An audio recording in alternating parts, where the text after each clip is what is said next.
ശേഖരനെ എന്താണ് ചെയ്തത്? അയാളെ കൊന്നു. അതെന്താണെങ്കിലും എനിക്കറിയണം. കാന്തി വളരെ ഗൗരവത്തോട് ചോദിച്ചു. അയ്യേ, ഇതാണോ കൊച്ചെ നിന്റെ ആഗ്രഹം? സ്വന്തം അച്ഛനെ ഇത്രയും വർഷം ചതിച്ച അയാൾക്ക് എന്ത് സംഭവിച്ചാലും നിനക്കെന്താ? ഇത്രയും നല്ല സന്തോഷമായിരിക്കുന്ന ഈ സമയത്ത് എന്തെങ്കിലും നല്ല കാര്യങ്ങളെ പറ്റി ചിന്തിക്കാതെ ആ ദുഷ്ടനെ പറ്റിയാണോ നീ ചിന്തിക്കുന്നത്? അയ്യേ, മോശമായി പോയി. ഞാൻ കരുതി നിനക്ക് വല്ല ബിരിയാണിയോ അതുപോലെ കുഴിമന്തിയോ ഒന്നും അല്ലെങ്കിൽ ഒരു മസാല ദോശയെങ്കിലും വേണമെന്ന് പറയുമെന്ന്. ഇതൊരുമാതിരി ചളി സീരിയലിലെ നായികയെ പോലെ അവൾ സത്യം അന്വേഷിക്കാൻ നടക്കുന്നു. അല്പം പരിഹാസത്തോടെ പ്രിയദർശൻ കാന്തിയെ നോക്കി പറഞ്ഞു. ഇത് കേട്ട് സുദർശനും രാജശ്രീയുമെല്ലാം അല്പം പുച്ഛത്തോടെ അവളെ നോക്കി. മഹാദേവൻ മാത്രം ഒന്നും ഇടാതെ നിൽക്കുകയാണ്. എന്താ അച്ഛാ, അച്ഛനല്ലേ പറഞ്ഞത് ആകാശത്തിന് കീഴിലുള്ള എന്റെ എന്താഗ്രഹവും സാധിച്ചു തരുമെന്ന്? വേറെ ആഗ്രഹങ്ങളൊന്നും എനിക്കില്ല. പക്ഷെ എന്റെ അച്ഛനെ, പാവ ഒരു പെണ്ണിനെ ഇത്രയും വർഷം ചതിച്ച അയാൾക്ക് എന്ത് സംഭവിച്ചു എന്ന് എനിക്കറിയണം. സംഭവിച്ചത് എന്താണെന്ന് നിനക്ക് അറിയണം അല്ലേ? പ്രിയദർശൻ ഒന്നുകൂടെ അവളെ നോക്കി ചോദിച്ചു. അറിയണം എന്നവൾ ഉറച്ചു പറഞ്ഞു. എങ്കിൽ ശരി, ഞാനായിട്ട് ഇനി ഒന്നും പറയുന്നില്ല, നിനക്ക് നേരി കാണിച്ചു തരാം എന്നും പറഞ്ഞ് അയാൾ മുന്നോട്ട് നടക്കാൻ ഒരുങ്ങി. ശേഷം പിന്നിലേക്ക് തിരിഞ്ഞു നിന്നുകൊണ്ട് മഹാദേവനോട് പറഞ്ഞു. മോനെ, നീ നിന്റെ ഭാര്യയെ കൂട്ടി എന്റെ പുറകെ വാ. നിന്റെ ഭാര്യയുടെ എല്ലാ സംശയങ്ങളും ഇന്ന് നമുക്ക് തീർത്തു കൊടുക്കണം എന്നും പറഞ്ഞ് അയാൾ മുൻപിലായി നടന്നു. അയാൾക്ക് പിന്നാലെ മഹാദേവനും കാന്തിയും അനുഗമിച്ചു. അയാൾ അവരെ കൂട്ടിക്കൊണ്ടു പോയത് 3-ാം നിലയിലേക്കാണ്, കൃഷ്ണവേണി കിടക്കുന്ന മുറിയിലേക്ക്. ദുർഗന്ധം നിറഞ്ഞ ആ മുറി തുറന്നതും കാന്തിക്ക് ഓക്കാനം വന്നു. എന്നാൽ അവൾ നിയന്ത്രിച്ചു നിന്നു. ആ ഇരുട്ടുമുറിയിലെ വെളിച്ചം തെളിഞ്ഞതും കട്ടിലേക്ക് കിടന്നിരുന്ന വേണി ഭയത്തോടെ അവരെ നോക്കി. വേണിമോൾ, പേടിക്കണ്ട, ഞങ്ങൾ വന്നത് നിന്റെ കെട്ടിയോനെ കാണാനാ എന്നും പറഞ്ഞ് അയാൾ ആ മുറിയിലെ മൂലയിലേക്ക് നോക്കി. അവിടെ ഒരു പട്ടിക്കൂട് പോലെ പണിതു വെച്ചിരിക്കുന്നു. ആ കൂട്ടിൽ ആരോ കിടക്കുന്നുണ്ട്. കാന്തി സൂക്ഷിച്ചു നോക്കിയതും അത് ശേഖരനാണെന്ന് മനസ്സിലായി. മേൽവസ്ത്രം ഒന്നും ധരിച്ചിട്ടില്ല, ഒരു ഷോർട്സ് മാത്രമേ ധരിച്ചിട്ടുള്ളൂ. കഴുത്തിൽ ബെൽറ്റ് ഇട്ട് ചങ്ങല മുറുക്കിയിട്ടുണ്ട്. ചങ്ങലയ്ക്ക് അത്യാവശ്യം നീളം ഉണ്ടെങ്കിലും ബാത്റൂമിൽ പോകാൻ മാത്രമേ കഴിയൂ. 24 മണിക്കൂറും ആ ചങ്ങലയ്ക്കുള്ളിൽ ജീവിക്കണം. അവരെ കണ്ടതും ശേഖരൻ പേടിയോടെ അവരെ നോക്കി. എന്താ ശേഖര, ഭാര്യയൊത്തുള്ള ജീവിതം സുഖമാണോ? ഇത്രയും വർഷം പറയാതിരുന്ന നിങ്ങളുടെ റൊമാൻസ് ഒക്കെ ഇപ്പൊ പറഞ്ഞു തീർത്തു? ശേഖരനെ നോക്കി പരിഹാസത്തോടെ പ്രിയദർശൻ പറഞ്ഞു. ഒരു മറുപടിയും പറയാതെ ഭയത്താൽ അവരെ നോക്കിക്കൊണ്ട് നിൽക്കുകയാണ് ശേഖരൻ. അപ്പോഴും അയാൾ ഒന്നും മിണ്ടുന്നില്ല. മോളെ, മരുമോളെ, നിന്റെ ആഗ്രഹം ഇപ്പൊ തീർന്നില്ലേ? ശേഖരൻ നമ്മുടെ കൂടെയുണ്ട്. ഇനി ശേഖരന്റെ മരണം വരെ നമ്മുടെ കൂടെ ഉണ്ടാകും. അല്ലെങ്കിലും വേണിക്കൊരു കൂട്ട് വേണ്ടേ? ശേഖരനെ നോക്കി പരിഹസിച്ചുകൊണ്ട് പ്രിയ പറഞ്ഞു. അവൾ കുറച്ചു സമയം ശേഖരന്റെ മുഖത്തേക്ക് തന്നെ നോക്കി നിന്നു. ശേഷം മഹാദേവനെ ഒന്ന് നോക്കി തിരിച്ചൊരു മറുപടിയും പറയാതെ കാന്തി ആ മുറി വിട്ട് പുറത്തേക്ക് ഇറങ്ങി. മോനെ മഹി, നിന്റെ ഭാര്യയ്ക്ക് ഇപ്പൊ സമാധാനമായല്ലോ. അവൾ എന്നെപ്പറ്റി എന്ത് കരുതി? അവൾ ചിന്തിക്കുന്നതിലോ അപ്പുറമാണ് ഈ പ്രിയദർശൻ എന്ന് മോൻ സമയം കിട്ടുമ്പോൾ നിന്റെ ഭാര്യയോട് പറഞ്ഞു കൊടുക്കുക. അയാൾ മഹിയോടായി പറഞ്ഞു. എത്ര നാൾ ശേഖരനെ ഇവിടെ പൂട്ടിയിടും? രാത്രി മുറിയിലേക്ക് കിടക്കാൻ വന്ന മഹിയെ നോക്കി കാന്തി പറഞ്ഞു. നീ ഇപ്പോഴും അയാളുടെ കാര്യം വിട്ടില്ലേ? വേറെ എത്ര നല്ല കാര്യങ്ങൾ സംസാരിക്കേണ്ടത് നമുക്ക്. മഹാദേവൻ കാന്തിയോടായി പറഞ്ഞു. ഒരു നാൾ ഇതൊക്കെ ലോകം അറിയില്ലേ? അത് മാത്രമല്ല, ശേഖരനെ പറ്റി അന്വേഷണം വരില്ലേ? അവൾ സംശയത്തോടെ ചോദിച്ചു. എന്റെ കാന്തി, നീ ഇപ്പോഴും കാര്യങ്ങളുടെ സ്ഥിതിഗതി ശരിക്കും മനസ്സിലാക്കിയിട്ടില്ല. പോലീസ് റെക്കോർഡ് പ്രകാരം ശേഖരൻ ഇപ്പോൾ മരണപ്പെട്ടിരിക്കുന്നു. ബാംഗ്ലൂരിലെ ന്യൂസ് പേപ്പറുകളിലെല്ലാം അയാളുടെ മരണവാർത്ത വന്നതാണ്. കൊക്കയിലേക്ക് വീണ അയാളുടെ കാറിന്റെ അവശിഷ്ടങ്ങൾ കണ്ടെത്തി. എന്നാൽ ബോഡി കണ്ടെത്താനായിട്ടില്ല എന്ന് മാത്രം. ആ കൊക്കയിൽ വീഴുന്നവരുടെ ബോഡി കണ്ടെത്തുക എളുപ്പമല്ല. അയാളുടെ മകന്റെ വിവാഹം വരെ അവർ മാറ്റിവെച്ചു. എല്ലാവരുടെയും മുന്നിൽ ശേഖരൻ ഇപ്പോൾ മരണപ്പെട്ടിരിക്കുന്നു. അതുകൊണ്ട് താൻ ആ കാര്യം ഓർത്ത് വിഷമിക്കേണ്ട. ശേഖരന്റെ ഇനിയുള്ള ജീവിതം നമ്മുടെ വീടിന്റെ മുകളിലത്തെ നിലയിൽ തടവറയിലായിരിക്കും. ഇതിലും വലിയ ശിക്ഷ അയാൾക്കിനി കൊടുക്കാനില്ല. 2-3 ദിവസം ഇരുട്ടി കഴിഞ്ഞപ്പോൾ തന്നെ അയാൾ മൂകനായി. ഇനി ദിവസങ്ങൾ കഴിയുന്തോറും അയാളുടെ മാനസിക നില തകരാറിലാകും. അത് തന്നെയാണ് ഞങ്ങളുടെ ഉദ്ദേശം. വേണിയാന്റെ ഈ അവസ്ഥയിൽ എത്തിച്ച അയാളുടെ ജീവിതവും ഇവിടെ ഉരുകി തീരട്ടെ. നീ ഇപ്പോൾ ചിന്തിക്കേണ്ടത് നമ്മുടെ കുഞ്ഞിനെ പറ്റിയാണ്, വേറെ ഒന്നിനെ പറ്റി നീ ചിന്തിക്കേണ്ട. മഹാദേവന്റെ വാക്കുകൾക്ക് മുന്നിൽ ഒരു മറുപടിയും പറയാതെ കാന്തി അവനെ തന്നെ നോക്കിയിരുന്നു. കുറച്ചു സമയത്തിന് ശേഷം ഒരു ഫോൺ കോൾ വന്നതും മായി ഫോൺ എടുത്ത് പുറത്തേക്ക് പോയി. ഉറക്കം വന്ന് കണ്ണു മൂടിയതും കാന്തി കണ്ണുകൾ അടച്ചു കിടന്നു. നീ സുഖിച്ചു കിടന്ന് ഉറങ്ങുകയാണോടി എന്ന ചോദ്യം കേട്ടാണ് കാന്തി കണ്ണുകൾ തുറന്നത്. തന്റെ മുമ്പിൽ ദേഷ്യത്തോടെ വിറച്ചു നിൽക്കുന്ന വേണിയെ കണ്ടതും അവൾ ചാടി എഴുന്നേറ്റു. എന്റെ മാഹിയേട്ടനെ വളച്ചെടുത്ത് ഗർഭം ഉണ്ടാക്കി എടുത്തു അല്ലേ? ഒരു പേരക്കുട്ടി വരുന്നതെന്ന് അറിഞ്ഞപ്പോൾ എന്റെ അച്ഛനെ നിന്നോട് ക്ഷമിച്ചു. പക്ഷെ പൊന്നുമോളെ, നീ ഓർത്തു വെച്ചോ, ഈ കുഞ്ഞിനെ നീ പ്രസവിക്കാൻ ഞാൻ സമ്മതിക്കില്ല. എന്ത് വില കൊടുത്തും ഈ കുഞ്ഞിനെ നിന്റെ വയറ്റി വെച്ച് തന്നെ ഞാൻ നശിപ്പിക്കും. എന്റെ ഏട്ടൻ നിന്നെ ഇവിടെ നിന്ന് ചവിട്ടി പുറത്താക്കും. അവസാനം നിനക്ക് ഞാൻ മാത്രമേ ഉണ്ടാവൂ. അല്ലാതെ എന്റെ ഏട്ടന്റെ കുഞ്ഞിനെയും പ്രസവിച്ച് പാമ്പുങ്ങ തറവാട്ടിലെ മഹാറാണിയെ വാഴാമെന്ന് നീ കരുതണ്ടടി. അവളുടെ വയറിലേക്ക് നോക്കിക്കൊണ്ട് വേണി ഉറച്ച സ്വരത്തിൽ പറഞ്ഞു. കാന്തിയെ കൊല്ലാനുള്ള പകയോടെ നിൽക്കുകയാണ് വേണിയപ്പോൾ. വേണിയുടെ മുഖഭാവം മാറിയത് കാന്തിയുടെ മനസ്സിൽ പേടി ജനിച്ചു. അവൾ ഉമിനീർ ഇറക്കിക്കൊണ്ട് പേടിയോടെ നിൽക്കുകയാണ്. എന്താ വേണിമോളെ, ഉറങ്ങിയില്ലേ? എന്ന് ചോദിച്ചുകൊണ്ട് പുറത്തുപോയ മഹാദേവൻ മുറിയിലേക്ക് കയറി വന്നു. മഹാദേവന്റെ സ്വരം കേട്ടതും വേണിയുടെ മുഖഭാവം മാറി മുഖത്ത് പ്രസന്നത വിരിഞ്ഞു. ചിരിച്ചുകൊണ്ട് അവൾ മഹാദേവനെ നോക്കി. അതെ ചേട്ടാ, ഏട്ടത്തിയോട് ഞാനൊന്നും സംസാരിച്ചില്ലല്ലോ. നമ്മുടെ വീട്ടിൽ ഒരു കുഞ്ഞുവാവ ഉണ്ടാവാൻ പോവല്ലേ. പിന്നെ എനിക്ക് ഏട്ടത്തിയോട് മാപ്പ് പറയണമെന്ന് തോന്നി. ഈ പാവ ഏട്ടത്തെയും ഏട്ടത്തിയുടെ കുടുംബത്തെയും ഞാൻ ഒരുപാട് ദ്രോഹിച്ചില്ലേ. കിടന്നിട്ടെന്തോ എനിക്ക് ഉറക്കം വന്നില്ല. അതാ ഈ രാത്രി തന്നെ വന്ന് സോറി പറയാന്ന് കരുതിയത്. വളരെ നിഷ്കളങ്കമായ ഭാവത്തിൽ വേണി മഹാദേവനോടായി പറഞ്ഞു. വേണിയുടെ ഈ ഭാവാഭിനയം കണ്ട് കണ്ണ് തള്ളിക്കൊണ്ട് നിൽക്കുകയാണ് കാന്തി. അപ്പോൾ സാരമില്ല മോളെ, കഴിഞ്ഞതൊക്കെ കഴിഞ്ഞു. നിന്നോടൊരു ദേഷ്യവും കാന്തിക്കില്ല. പിന്നെ നമ്മളൊക്കെ മനുഷ്യരല്ലേ മോളെ. പിന്നെ തെറ്റുപറ്റാത്തവരായി ആരും തന്നെയില്ല. മഹാദേവൻ തന്റെ കുഞ്ഞനുജത്തെ ചേർത്ത് പിടിച്ചുകൊണ്ട് പറഞ്ഞു. മോള് കഴിഞ്ഞ കാര്യം ഓർത്ത് ഇനി വിഷമിക്കേണ്ട, പോയി കിടന്നുറങ്ങ. വേണിയുടെ നെറുകിൽ ഒരു ഉമ്മ കൊടുത്തുകൊണ്ട് മഹാദേവൻ പറഞ്ഞു. ഒരു നറുപുഞ്ചിരി മഹാദേവന് നൽകിക്കൊണ്ട് വേണി കാന്തിയെ ഒന്ന് നോക്കി. അവളുടെ കണ്ണുകളിൽ അപ്പൊ അഗ്നി എരിയുന്നുണ്ടായിരുന്നു. പോട്ടെ എടുത്തി, ഗുഡ് നൈറ്റ് എന്ന് കാന്തിയെ നോക്കി പറഞ്ഞതിന് ശേഷം ദേഷ്യം മുഴുവൻ മനസ്സിൽ ഒളിപ്പിച്ച് അവൾ ആ മുറിവിട്ട് പോയി. വേണി പോയതും കാന്തിയുടെ മുഖം കൂർത്തു വന്നു. നിങ്ങൾ എവിടെ പോയി കിടക്കുകയായിരുന്നു മനുഷ്യ? ഞാനങ്ങ് പേടിച്ചു പോയി. രാത്രി ഇപ്പൊ ഈ മുറിവിട്ട് പോകേണ്ട എന്താവശ്യമാണ് ഉണ്ടായത്? അവൾ മഹാദേവനെ നോക്കി അല്പം ദേഷ്യത്തോടെ പറഞ്ഞു. ഞാനൊരു ഫോൺ കോൾ വന്നപ്പോ താഴേക്ക് പോയതാ. അവൻ വളരെ സമാധാനമായി തന്നെ അവളോട് പറഞ്ഞു. എന്നു മുതലാണ് താഴെ പോയി ഫോൺ ചെയ്യാൻ തുടങ്ങിയത്? സാധാരണ ഫോൺ വരുമ്പോ ഫോണുമായി ബാൽക്കണി പോകാറല്ലേ പതിവ്. ഇതെന്താ ഈ ഫോണിന് ഇത്ര പ്രത്യേകത? ഇനി ഞാൻ കേൾക്കാതിരിക്കാൻ വേണ്ടിയാണോ പുറത്തു പോയി ഫോൺ ചെയ്തത്? എന്റെ കാന്തി, നിനക്ക് എന്താ? എന്ത് പെട്ടെന്നാ പിന്നെ നിന്റെ സ്വഭാവം മാറുന്നത്? പട്ടിയുടെ കൂടെ അടച്ചിട്ടില്ല എന്ന് തോന്നി, അതുകൊണ്ടാണ് ഞാൻ ഫോണും കൊണ്ട് താഴേക്ക് പോയത്. നിങ്ങളെ ആരെയും വിശ്വസിക്കാൻ കഴിയില്ല. പറയുന്നതല്ല, നിങ്ങൾ പ്രവർത്തിക്കുക. അവനെ അടിമുടി നോക്കിക്കൊണ്ട് അവൾ പറഞ്ഞു. എന്താ കാന്തി ഇത്? ശരിയാണ്, ഞങ്ങളുടെ കയ്യിൽ നിന്ന് തെറ്റ് പറ്റിയിട്ടുണ്ട്. ഞാൻ അതൊക്കെ സമ്മതിക്കുന്നു. എന്നാൽ പറ്റിയ തെറ്റ് തിരുത്താനുള്ള പക്വതയും ഞങ്ങൾക്കുണ്ട്. ഓ, നിങ്ങളുടെ പെരുമാറ്റത്തിൽ നിന്നൊന്നും നിങ്ങളുടെ സ്വഭാവം മനസ്സിലാക്കാൻ കഴിയില്ല. എന്താണ് അഭിനയം? ഇപ്പൊ തന്നെ കണ്ടില്ലേ നിങ്ങളുടെ അനുജത്തി വന്ന് തകർത്ത് അഭിനയിച്ചിട്ട് പോയത്? കാന്തി അല്പം ദേഷ്യത്തോടെ പറഞ്ഞു. ചേ, എന്താ കാന്തി ഇത്? അവള് നിന്നോട് സോറി പറയാൻ വന്നതല്ലേ. നിന്നോട് ചെയ്തതിനൊക്കെ അവൾ ആത്മാർത്ഥമായി പശ്ചാത്തപിക്കുന്നുണ്ട്. ഇതിനെയൊക്കെ അഭിനയം എന്ന് പറഞ്ഞ് തരം താഴ്ത്തരുത് കാന്തി. എല്ലാവരെയും സംശയത്തോടെ നോക്കുന്ന നിന്റെ ഈ സ്വഭാവം അത്ര നല്ലതൊന്നുമല്ല. അവൻ അല്പം നീരസത്തോടെ പറഞ്ഞു.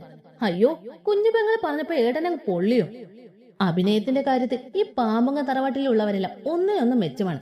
അനുജത്തിയുടെ സോറി പറച്ചിലും പശ്ചാത്താപവും ഏട്ടനെ സമാധാനിപ്പിക്കലും കരച്ചിലും നന്നായിട്ടുണ്ട്. നിങ്ങൾക്ക് വല്ല സിനിമയിലും അഭിനയിക്കാൻ പോകാമായിരുന്നില്ലേ? അവാർഡുകൾ വാരി കൂട്ടിയനെ ആങ്ങളെയും പെങ്ങളും. കാന്തി പുച്ഛത്തോടെ പറഞ്ഞു. ദേ കാന്തി, ക്ഷമിക്കുന്നതിലും ഒരു അതിരുണ്ട്.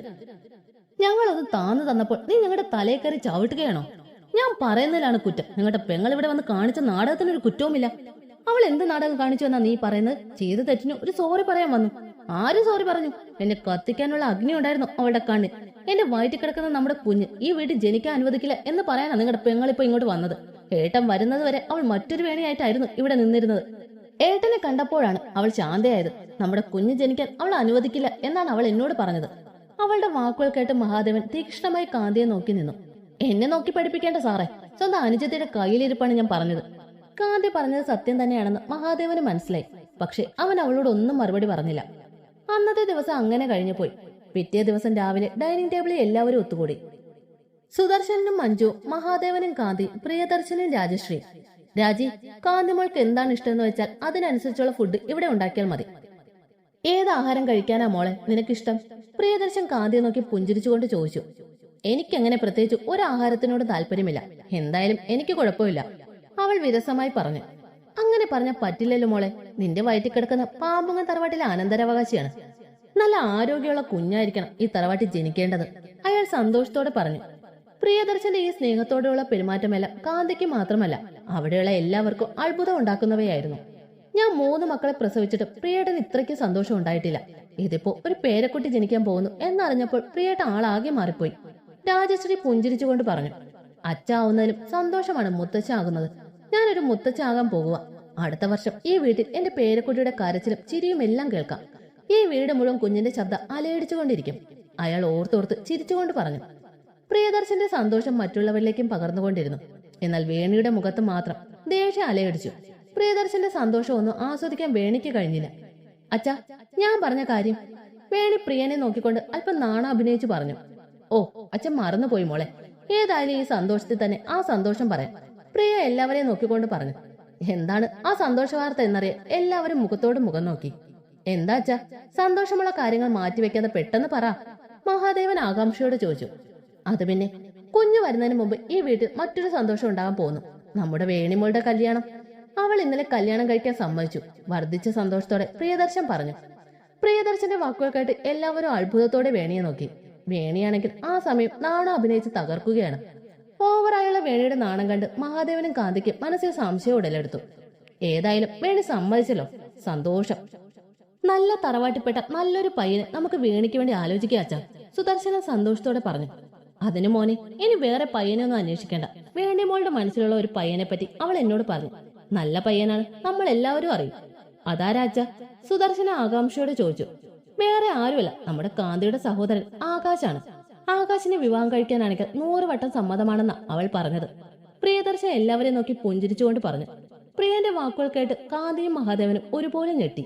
കാന്തി അവജ്ഞയോടെ വേണിയെ നോക്കി. മനസ്സിലെ ദേഷ്യം കടിച്ചമർത്തിക്കൊണ്ടിരിക്കുകയാണ് കാന്തി. അപ്പോൾ ഇടയ്ക്കിടയ്ക്ക് മഹാദേവനെയും വേണിയും കൂർപ്പിച്ചു നോക്കുന്നുമുണ്ട്. വേണിയുടെ ഭാഗത്ത് നിന്നും ഒരുപാട് തെറ്റുകൾ വന്നിട്ടുണ്ട്, അതൊക്കെ ഞാൻ സമ്മതിക്കുന്നു. അറിവില്ലാത്ത പ്രായത്തിൽ ഓരോ എടുത്തുചാട്ടം, അതുകൊണ്ട് സംഭവിച്ചതാ. പിന്നെ കാന്തിയുടെ അച്ഛനോട് ഞങ്ങൾക്കുണ്ടായിരുന്ന തെറ്റിദ്ധാരണയെല്ലാം ഇപ്പോൾ മാറിയില്ലേ? ഈ കല്യാണത്തോടു കൂടി പുതിയൊരു സ്നേഹബന്ധത്തിന് തുടക്കാകട്ടെ. എനിക്ക് പൂർണ്ണ സമ്മതമാണ്. നല്ലൊരു പയ്യനാണ് ആകാശ്. അത് മാത്രമല്ല, ഗോപാലകൃഷ്ണനും കുടുംബവും വളരെ സ്നേഹമുള്ളവരാണ്. ആ വീട്ടിൽ എന്റെ മകൾ സുരക്ഷിതയായിരിക്കും. പിന്നെ അവളുടെ ഭാഗത്തു നിന്നുണ്ടായ തെറ്റുകളെല്ലാം വിവരമില്ലാത്തൊരു പെണ്ണിന്റെ വിവരക്കേടായി ക്ഷമിക്കാൻ തയ്യാറായ എല്ലാം ശുഭമായി തീരും. എന്താ മോളെ, ഞാൻ പറഞ്ഞത് ശരിയല്ലേ? വേണിയെ നിങ്ങളുടെ വീട്ടിലെ മരുമകളായി സ്വീകരിച്ചുകൂടെ? പ്രിയദർശൻ വളരെ സന്തോഷത്തോടെ കാന്തിയോടായി പറഞ്ഞു. പ്രിയന്റെ വാക്കുകൾ കേട്ടതും കാന്തി ഇരുന്നിടത്ത് നിന്നും ചാടി എഴുന്നേറ്റു. കൊള്ളാം കൊള്ളാം, കഥ നന്നായിട്ടുണ്ട്. പക്ഷെ ഒരു സായിക്കോയെ കല്യാണം കഴിക്കേണ്ട ഗതികേടൊന്നും ഇതുവരെയായിട്ട് എന്റെ ഏട്ടന് വന്നിട്ടില്ല. ജീവിതകാലം മുഴുവൻ വിവാഹം കഴിക്കാതെ ജീവിച്ചാലും വേണ്ടില്ല, ഒരിക്കലും വേണി വിവാഹം കഴിക്കാൻ എന്റെ ഏട്ടൻ തയ്യാറാകില്ല. അതിലും ഭേദം ഏട്ടൻ വിഷം കഴിച്ച് ആത്മഹത്യ ചെയ്യുന്നതാണ് നല്ലത്. ഇവൾ ഒറ്റ കാരണമാണ് ഞങ്ങളുടെ കുടുംബത്തിന് സമാധാനം നഷ്ടപ്പെട്ടത്. എന്റെ അച്ഛന്റെ സ്വപ്നമായിരുന്ന അക്ഷരം എന്ന ട്യൂഷൻ ക്ലാസ് അടച്ചു പൂട്ടേണ്ടി വന്നത്. എന്റെ അച്ഛന്റെ മനസ്സ് തകർത്ത് കളഞ്ഞ സംഭവമായിരുന്നു അത്. സ്വന്തം അച്ഛന്റെ പ്രായമുള്ള അധ്യാപകനെ പറ്റി ഇവൾ എന്തൊക്കെ പറഞ്ഞുണ്ടാക്കി. എന്റെ അച്ഛനെ പോലീസ് സ്റ്റേഷൻ വരെ കയറ്റി ചെയ്യാത്ത കുറ്റത്തിന് ആ പാവം ജയിലിൽ കിടക്കേണ്ടി വന്നു. ഞങ്ങളുടെ കുടുംബം മുഴുവൻ നെഞ്ചുപൊട്ടി കരഞ്ഞിട്ടുണ്ട്. അന്നൊക്കെ ആരും ഞങ്ങളെ വിശ്വസിച്ചില്ല. ആ സംഭവങ്ങളൊക്കെ ഒന്ന് മറന്നു വരികയായിരുന്നു. അപ്പോഴാണ് പ്രതികാരം തീർക്കാൻ വേണ്ടി നിങ്ങളുടെ ഈ മകൻ എന്റെ കഴുത്ത് ഈ കൊലക്കയർ മുറിക്കിയത്. പ്രതികാരം തീർക്കാൻ വേണ്ടി മാത്രമാണ് എന്നെ വിവാഹം കഴിച്ചതെന്ന് അറിഞ്ഞ നിമിഷം തന്നെ എന്റെ ഉള്ളിൽ ഞാൻ മരിച്ചു. അവൾ വേദനയോടെ മഹാദേവനെ നോക്കിക്കൊണ്ട് പറഞ്ഞു. ആ സമയം മഹാദേവന്റെ ഇരുകാണിലും വെള്ളം നിറഞ്ഞു. അവൻ നിർവികാരതയോടെ അവളെ തന്നെ നോക്കി നിന്നു. വേണിയാണെങ്കിൽ പകയോടെ കാന്തിയെ നോക്കിക്കൊണ്ട് നിൽക്കുകയാണ്. അപ്പോൾ എന്റെ ജീവിതമോ നശിച്ചു, ഇനി എന്റെ ഏട്ടന്റെ ജീവിതം നശിപ്പിക്കാൻ ഞാൻ സമ്മതിക്കില്ല. ഈ ഭ്രാന്തി എന്റെ വീട്ടിലേക്ക് കെട്ടിക്കയറ്റിട്ട് വേണം എന്റെ അനുജത്തിയുടെ ജീവിതം നശിക്കാൻ. നിങ്ങളുടെ ഈ മകൾക്കുണ്ടല്ലോ പെണ്ണുങ്ങളെ കണ്ട ഭ്രാന്താണ്, ഒരുതരം കാമഭ്രാന്ത്. അവൾ ദേഷ്യത്തോടെ പറഞ്ഞു. നിർത്തടി. കാന്തി പറഞ്ഞു തീരും മുമ്പേ ഡൈനിങ് ടേബിളിൽ ആഞ്ഞടിച്ചുകൊണ്ട് പ്രിയദർശൻ ചാടി എഴുന്നേറ്റു. വർദ്ധിച്ച ദേഷ്യത്തോടെ എഴുന്നേറ്റ അയാൾ പെട്ടെന്ന് തന്നെ ശാന്തനായി. എന്താ മോളെ ഇങ്ങനെയൊക്കെ പറയുന്നേ? ശരിയാണ്, ഞങ്ങൾ ഒരുപാട് തെറ്റുകൾ ചെയ്തിട്ടുണ്ട്. പക്ഷെ തെറ്റുപറ്റിയെന്ന് സ്വയം ബോധ്യപ്പെട്ടാൽ അത് തിരുത്താനും ഞങ്ങൾ മടിക്കില്ല. അതുകൊണ്ട് തന്നെയല്ലേ ശേഖരന്റെ കയ്യിൽ നിന്നും ഗോപാലകൃഷ്ണനെ ഞങ്ങൾ രക്ഷിച്ചത്. ഞങ്ങൾക്കുണ്ടായിരുന്ന തെറ്റിദ്ധാരണ മുഴുവനും മാറി. പിന്നെ വേണിയുടെ കാര്യം, അവൾക്ക് ചില കുഴപ്പങ്ങളുള്ള കാര്യം എനിക്കറിയാം. വിവാഹം വേണ്ട എന്ന് പറഞ്ഞു നടന്ന പെണ്ണ. ഇപ്പോൾ അവൾ ഇഷ്ടപ്പെട്ട ഒരാളെ വേണമെന്ന് പറയുമ്പോൾ അത് നടത്തി കൊടുക്കണ്ടേ മോളെ? ചിലപ്പോൾ ഈ വിവാഹത്തോടെ എന്റെ മോളുടെ സ്വഭാവം മൊത്തത്തിൽ മാറും. അവൾ അനുസരണയുള്ള നല്ലൊരു ഭാര്യയെ മോളുടെ വീട്ടിൽ ജീവിക്കും. ആകാശിന് ഇവൾ നല്ലൊരു ഭാര്യയായിരിക്കും. പണ്ട് പറ്റിയ തെറ്റ് പറഞ്ഞ് എന്റെ മോളെ അവഗണിക്കരുത്. പ്രിയ അല്പം താഴ്മയോടെ പറഞ്ഞു. അതെ, നിങ്ങളുടെ ഭ്രാന്തിയായ മകൾക്ക് പരീക്ഷിക്കാനുള്ളതല്ല എന്റെ കൂടപ്പിറപ്പ്. ആകാശേട്ടന് നല്ലൊരു ജീവിതമുണ്ട്. ആ ജീവിതവുമായി ഏട്ടൻ മുന്നോട്ട് പോയിക്കോട്ടെ. പിന്നെ ഈ പാമ്പുങ്ങ തറവാട്ടുകാരുമായി ഇനിയൊരു ബന്ധുത്വത്തിനും എന്റെ വീട്ടുകാർക്ക് സമ്മതമല്ല. ഞാൻ തന്നെ ഇവിടെ നിൽക്കുന്നത് ഇപ്പോൾ എന്റെ ഗതികേട് കൊണ്ടാണ്. സ്വന്തം മകൾ വിവാഹബന്ധം ഉപേക്ഷിച്ച് വീട്ടിൽ വന്ന് നിൽക്കുന്നത് ഒരച്ഛന് സഹിക്കാൻ കഴിയില്ല. അത് മാത്രമല്ല, ഇപ്പൊ പറിച്ചറിയാൻ പറ്റാത്ത ഒരു കുരുക്ക് ഞാൻ പെട്ടുപോയില്ലേ? അവൾ അവളുടെ അടിവയറ്റി കൈ അമർത്തിക്കൊണ്ട് പറഞ്ഞു. ഈ കുഞ്ഞിപ്പോ ഞങ്ങളുടെ ഇടയിൽ വന്നില്ലായിരുന്നെങ്കിൽ ഞാൻ ഇങ്ങോട്ട് തിരിച്ചു വരില്ലായിരുന്നു. അവൾ അല്പം വേദനയോടെ മഹാദേവനെ നോക്കിക്കൊണ്ട് പറഞ്ഞു. അവളോട് ഒരു മറുപടിയും പറയാൻ കഴിയാതെ മിണ്ടാതെ നിൽക്കാനേ മൈക്കപ്പോ കഴിഞ്ഞുള്ളൂ. കാന്തിയുടെ വാക്കുകൾ കേട്ടതും പ്രിയദർശൻ പൊട്ടിച്ചിരിച്ചു. പൊട്ടിച്ചിരിയുടെ അവസാനം അയാളുടെ മുഖം ദേഷ്യം കൊണ്ട് വലിഞ്ഞു മുറുകി.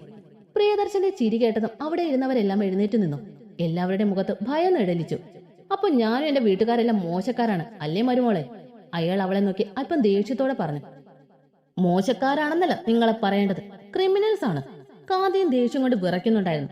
ക്രിമിനൽസ്? അതെ, ഞങ്ങൾ ക്രിമിനൽസ് ആണ്.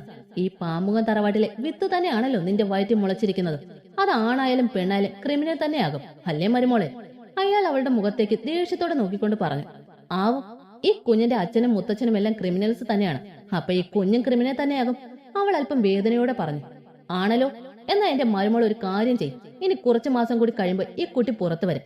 ക്രിമിനലായ കുഞ്ഞിനെ ഞങ്ങൾക്ക് തന്നിട്ട് നീ പൊയ്ക്കോ. പിന്നെ ഇങ്ങോട്ട് തിരിച്ചു വരണ്ട. തള്ള ചത്തുപോയ കുഞ്ഞുങ്ങളും ഈ ലോകത്ത് വളരുന്നുണ്ടല്ലോ. ഞങ്ങൾ നോക്കിക്കൊള്ളാം ഞങ്ങളുടെ കുഞ്ഞിനെ. നീ പൊക്കോടി. ക്രിമിനൽസിന്റെ കൂടെയൊന്നും നീ ജീവിക്കേണ്ട എന്ന് കാന്തിയെ നോക്കി പറഞ്ഞതിന് ശേഷം അയാൾ മഹാദേവന്റെ നേരെ തിരിഞ്ഞു. മോനെ ക്രിമിനലേ, നിന്റെ വായ ഒന്ന് തുറന്നടാ മോനെ. നിന്റെ വായ്ക്കകത്ത് നാക്കുണ്ടോ? അല്ല, ജനിച്ച ഇന്ന് വരെ നാക്കുണ്ടായിരുന്നു എന്നാണ് എന്റെ ഓർമ്മ. ഇന്ന് ആ നാക്ക് ഇറങ്ങിപ്പോയോ എന്നറിയണമല്ലോ. അയാൾ മഹാദേവനെ നോക്കി അല്പം പരിഹാസത്തോടെ പറഞ്ഞു. അവൾ പറഞ്ഞത് എന്താണച്ച തെറ്റ്? കാന്തിയോടും അവളുടെ കുടുംബത്തോടും നമ്മൾ ചെയ്തത് വലിയ ചതിയല്ലേ? മഹാദേവൻ പ്രിയദർശന്റെ മുഖത്ത് നോക്കി പറഞ്ഞു. ആഹാ, അപ്പൊ എന്റെ മോന് നാക്കുണ്ട്. എന്നോട് സംസാരിക്കാൻ മാത്രമേ ഈ നാവ് അനങ്ങൂ അല്ലേ? നിന്റെ ഭാര്യ ഇവിടെ കിടന്ന് എന്തൊക്കെ വിളിച്ചു പറഞ്ഞു. അപ്പൊ നിന്റെ നാവിന് ഒരു അനക്കവുമില്ല. തലയണ മന്ത്രത്തിന്റെ ഒരു ശക്തിയേ കണ്ടു പഠിക്കടി രാജി. ഇഷ്ടമില്ലാതെയാണ് നമ്മുടെ മകൻ കാന്തിയെ വിവാഹം കഴിച്ചത്. വിവാഹം കഴിഞ്ഞിട്ട് 2 മാസം തികഞ്ഞിട്ടില്ല. അപ്പോഴേക്കും അവൻ അവളുടെ ഭാഗം ചേർന്നു. ഇന്ന് അവൾ അവനെ ക്രിമിനൽ എന്ന് വിളിച്ചു. നാളെ അവൾ തല്ലിയാലും അവൻ കൊള്ളും. പ്രിയൻ പൊട്ടിച്ചിരിച്ചുകൊണ്ട് രാജിയോട് പറഞ്ഞു. പ്രിയന്റെ വാക്കുകൾ കേട്ട് രാജി സങ്കടത്തോടെ നിന്നു. എന്റെ കാര്യം പറഞ്ഞ് ഇവിടെ ആരും വഴക്കു കൂടണ്ട എന്ന് പറഞ്ഞ് അഭിനയിച്ച് കരഞ്ഞുകൊണ്ട് വേണി അവിടെ നിന്ന് എഴുന്നേറ്റ് ഓടിപ്പോയി. ദേ തുടങ്ങി നിങ്ങളുടെ മകളുടെ അടുത്ത അഭിനയം.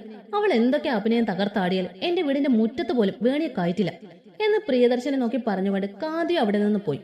ഓ, ഗർഭിണിയായിപ്പോയി. അല്ലായിരുന്നെങ്കിൽ ഇന്ന് ഞാൻ അവളെ ചവിട്ടി ഇറക്കിയനെ എന്ന് സ്വയം പറഞ്ഞതിന് ശേഷം അയാൾ മഹാദേവനെ നോക്കി പറഞ്ഞു. ചെല്ലടാ മോനെ, വേഗം ചെല്ല്. ഇനി ഇതിന്റെ ബാക്കി അവൾ ബെഡ്റൂമിൽ ചെല്ലുമ്പോൾ നിനക്ക് തരും. നാട് വളച്ചെന്ന് അതൊക്കെ വാങ്ങിച്ചു എന്ന് മഹാദേവനെ നോക്കി പുച്ഛിച്ച് പറഞ്ഞുകൊണ്ട് പ്രിയദർശൻ ദേഷ്യത്തോടെ അവിടെ നിന്ന് ഇറങ്ങിപ്പോയി.